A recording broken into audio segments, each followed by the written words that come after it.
High student, আমি প্রিয়াঙ্কা বৈদ্য চলে এসেছি আরেকটা নতুন ভিডিও নিয়ে। আজকে আমরা যেটা নিয়ে আলোচনা করব সেটা হচ্ছে ওয়েস্ট বেঙ্গলের নিট 2024-এর এক্সপেক্টেড কাট অফ নিয়ে। তোমাদের স্টেট কাউন্সিলিং প্রসেস শুরু হয়ে গেছে এবং এর মধ্যে তোমাদের রেজাল্টও পাবলিশ হয়ে যাবে যে কীরকম র্যাঙ্ক হলো বা কে তোমরা সিট পেলে না পেলে সেটা। তার আগে আমরা একটা ফাইনাল বলতে পারি এক্সপেক্টেড কাট অফ নিয়ে আলোচনা করব, ক্যাটাগরি ওয়াইজ আলোচনা করব। অবশ্যই পুরো ভিডিওটা দেখবে। তো এর আগে আমি যেটা আলোচনা করেছিলাম, তো এখন আমার মনে হলো যে তোমাদের এখন প্রসেস চলছে, তো এই টাইমে তোমাদের আগের বছরে কীরকম কাট অফ গেছিলো বা সেইগুলো ক্যালকুলেট করেই তোমাদের সাথে একটা এক্সপেক্টেড কাট অফ নিয়ে আলোচনা করছি। তো দেখো, প্রথমেই বলি যে ইউআরদের, এটা আগেও আমি বলেছিলাম যে ইউআরদের তোমাদের স্টেট কোটার কথা বলছি আমি।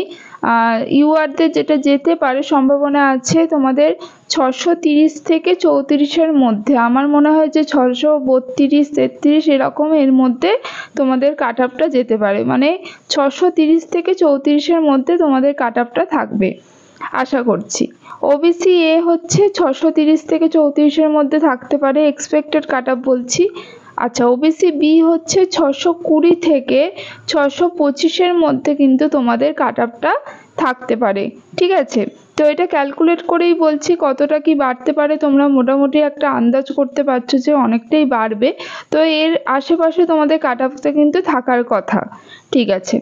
নেক্সট হচ্ছে যেটা ইডাব্লিউএস ক্যান্ডিডেটদের জন্য বলছি, তাদের কিন্তু 600 এবার +-10 হতে পারে।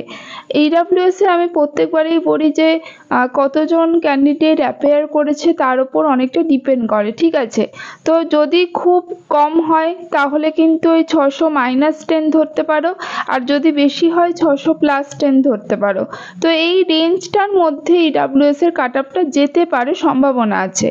আচ্ছা, এসসিদের যেটা বলছি যে 540 +-10 হতে পারে, ঠিক আছে। এবং এসটিদের হচ্ছে 330 থেকে 340-এর মধ্যে কাট অফটা কিন্তু যেতে পারে। তো এটা আমরা এক্সপেক্টেড কাট অফ নিয়ে আলোচনা করলাম।